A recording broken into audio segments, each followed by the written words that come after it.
ngayon, after ilang oras ng pag-shopping sa Ukayan, tara partner at i-reveal na natin ang itsura ng ating couple. Drum roll, please.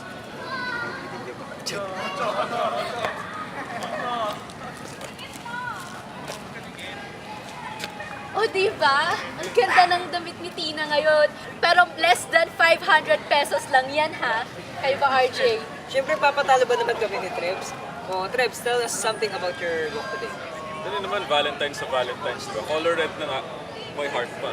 Tsaka gustong-gusto ko kasi yung tela niya, cotton. So, it's really comfortable.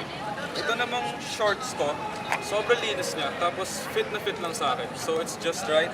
And parang mukha talaga siyang bago. So, binili ko na siya agad. Oh, see? With less than 500 pesos, parang nag-shopping na rin kami sa mall.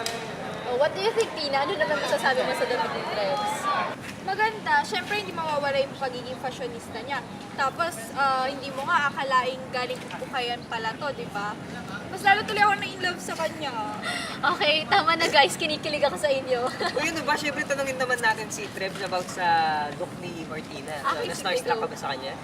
Oh, alam ko kasing makakuha ka ng fashionable na damit sa Ukay. Kaso, hindi ko kasi na-expect na since halos second time pala ata niya mag-Ukay na mandadala niya agad yung nabili niya. So, good.